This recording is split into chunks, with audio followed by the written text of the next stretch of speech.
Alors, donc on arrive doucement à la fin de cette table ronde avec une tentative de conclusion, avec un topo qu'on a essayé d'appeler stratégie décisionnelle, ce qui est peut-être un vœu pieux, mais en tout cas d'essayer de voir ce qu'on peut ressortir un petit peu de toutes ces données. Alors, on va commencer déjà par évacuer les questions auxquelles, encore une fois, cette table ronde ne permettra pas de répondre. La première question, c'est alors, vaut-il mieux faire une simple reprise de l'hernie ou instrumenter? C'est évident qu'une différence sur les choix d'indication ne pourra pas être mis en évidence, enfin ne pourra être mis en évidence qu'en continuant le suivi de cette série sur le moyen et sur le long terme, peut-être 5, 10 ans, ça pourrait être quelque chose qui serait intéressant puisque la série est constituée.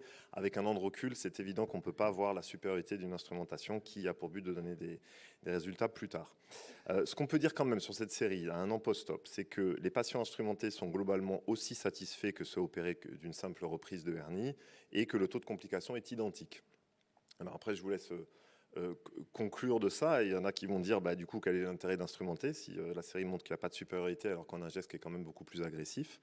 Ou d'autres qui vont dire que si déjà un an, il n'y a pas plus de complications, que les patients déjà ont absorbé en fait la lourdeur de la chirurgie et que d'après ce que prônent les auteurs d'une instrumentation, que les bénéfices vont arriver sur le plus long terme, alors du coup, effectivement, cette série pourrait justifier le fait d'instrumenter ces patients.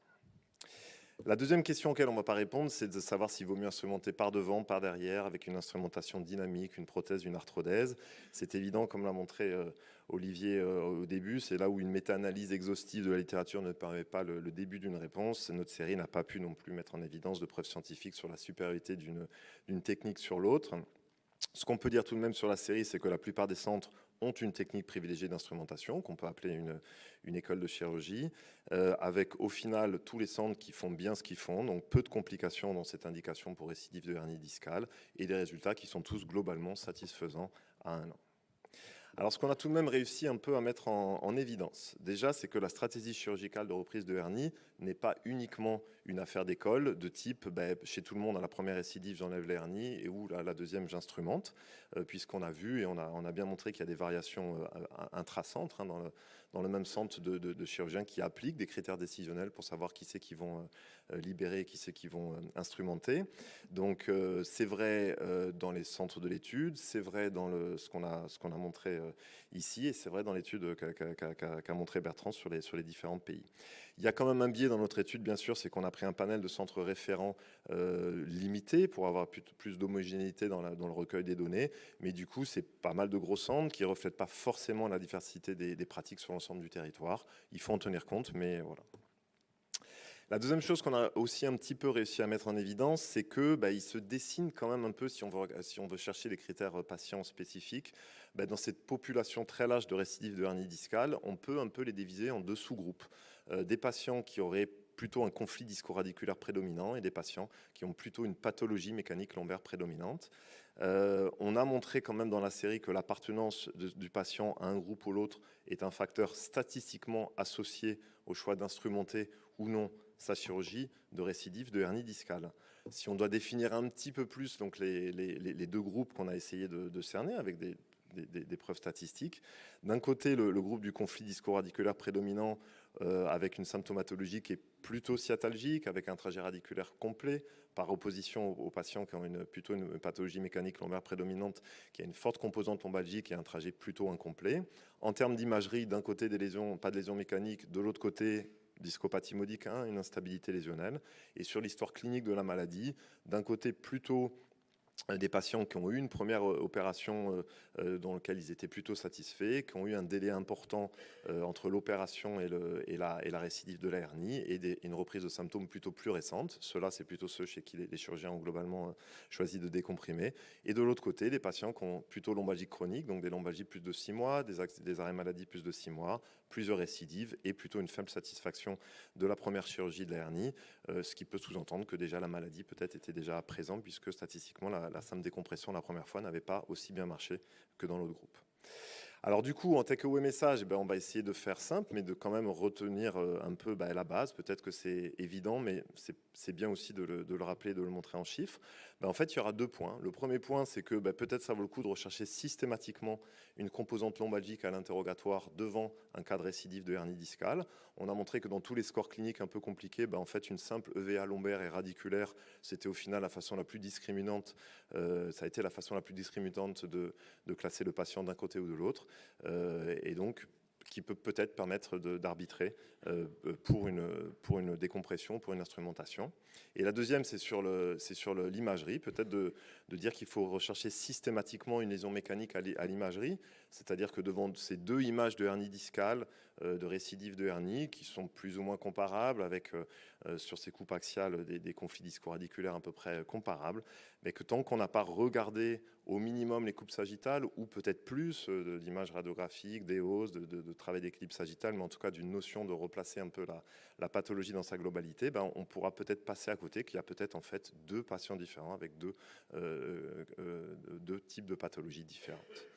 Voilà, je vous remercie et je remercie donc tous les participants de cette table ronde et on attend donc vos questions. Merci beaucoup. Un peu de place pour quelques questions avant d'aller à la pause et la discussion est ouverte pour quelques minutes. Professeur Steib.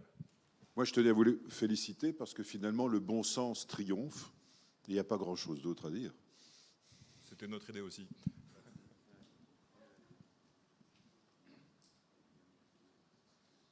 Merci pour ce travail. Et dans les méthodes, vous aviez parlé du DN4. Est-ce que vous avez pu en faire quelque chose?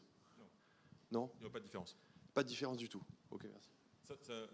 Quand on a préparé, on trouvait que c'était intéressant parce que ça ne traîne pas dans tous les papiers en fait. Et puis finalement, le DN4 c'est très très simple, c'est très efficace et en fait, il y a un exploitable. Et pourtant, les manipulations multiples des racines nous semblaient être un sujet intéressant.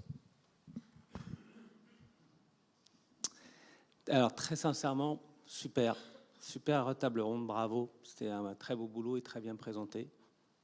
Félicitations. Moi, j'avais un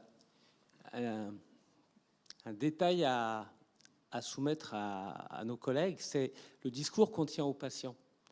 En dehors du choix thérapeutique, et j'ai été hyper surpris par certains des dossiers, enfin, des réponses à certains de vos dossiers, on a vraiment une problématique parfois de dire est-ce qu'il va être lombalgique après ma reprise simple de hernie par derrière? Est-ce qu'il va garder un conflit si je lui fais une alif ou une prothèse? Et c'est vraiment un problème qu'on se pose. Et il faut qu'on prenne 5 à 10 minutes avec le patient pour lui faire comprendre quelle est la différence entre le conflit, la hernie, la racine, et la lombalgie, la discopathie, le modique. Et si on leur tient un discours disant écoutez, est-ce que vous préférez qu'on traite avant tout la lombalgie, mais peut-être qu'il va falloir vous reprendre par derrière dans 3 mois, 6 mois, parce que vous avez gardé une douleur dans la jambe, ou on va traiter la sciatique, mais vous risquez d'avoir mal au dos, et à ce moment-là, on fera une chirurgie par devant. C'est hyper important, je trouve, de prendre 5 minutes avec les patients pour leur dire ça. Merci pour ta réponse. On voit que le bon sens triomphe. Là aussi, c'est-à-dire que, bien évidemment, et je l'ai dit, le plus important, c'est de nous occuper des patients du mieux possible. Et ce travail pédagogique, il est bien évidemment plus que nécessaire. Et merci de l'avoir appelé. Et je pense qu'on doit le faire. En tout cas, on doit exposer aux patients pourquoi on va choisir une stratégie chirurgicale. Mais aussi, dans tous les protocoles de RAC, etc., on dit que le patient doit être actif dans son traitement. Il doit être un acteur du traitement.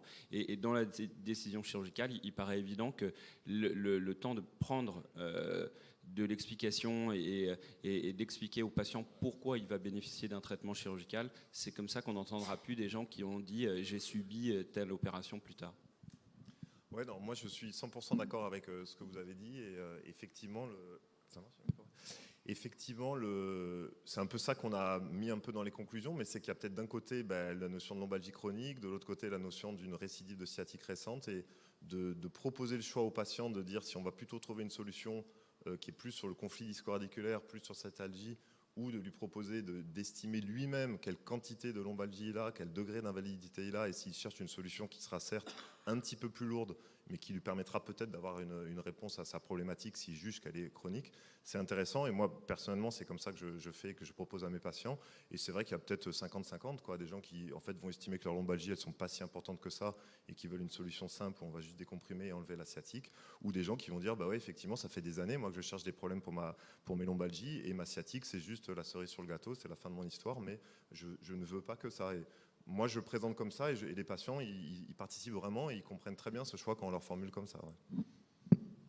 Je pense aussi que, enfin, je rejoins ce que vous dites, et je pense que c'est important d'insister, même après un patient qui avait un premier épisode de hernie, sur la convalescence et la rééducation post-opératoire, et peut-être même nous de les suivre régulièrement pour l'accompagner. Puis si un jour ça se transforme en lombalgie invalidante, de pouvoir proposer une solution et voilà, d'avoir ce suivi dans l'accompagnement, ça me paraît important. Je pense qu'il ne faut pas qu'on néglige le post-opératoire des premiers épisodes pour ça. Ouais, je crois vraiment, en dehors de tout contexte de plainte ultérieure, de crainte de ces problèmes, puisqu'on est déjà sur une récidive, que le patient ne voit pas la persistance soit d'une lombalgie, soit d'une sciatalgie comme un échec, mais que, ah bah oui, il m'avait bien dit qu'il a traité mon mal de dos, mais que peut-être que la hernie elle va encore être là. C'est hyper important pour eux, d'abord dans leur tête, et puis nous, pour notre tranquillité derrière. C'est vraiment un message hyper important à leur passer.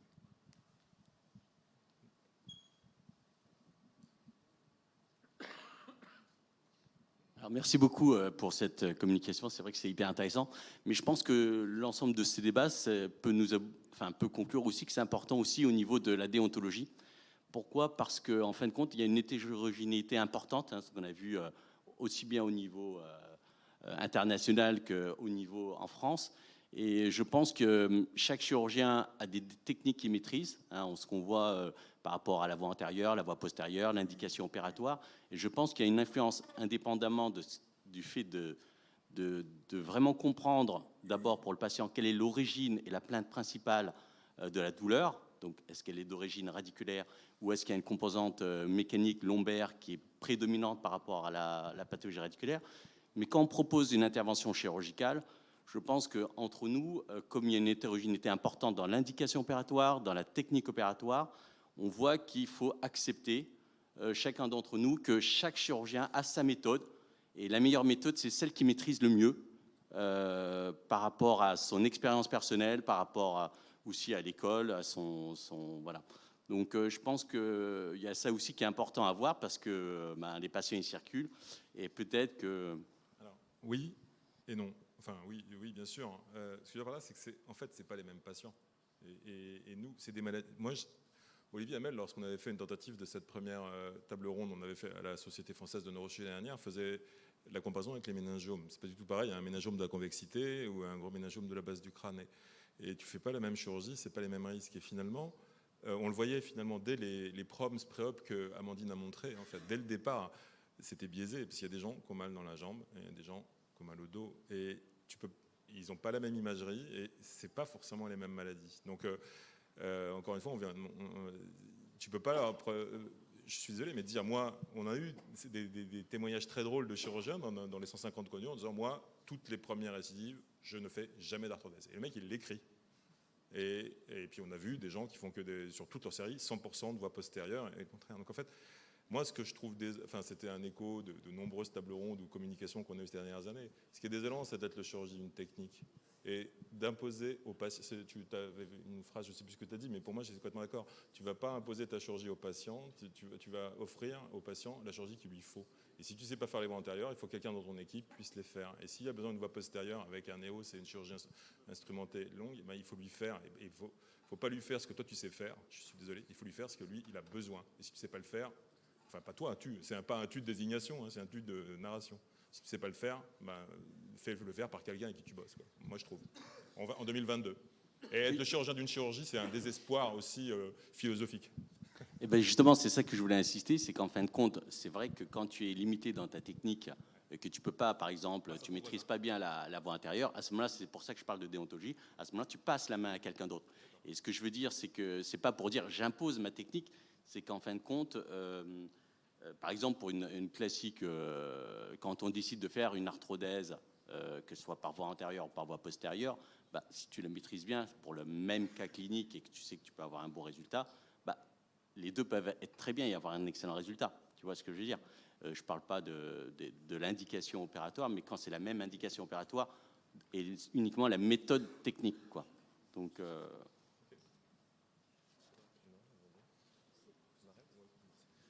Eh bien, merci beaucoup de votre participation et de votre écoute. Merci.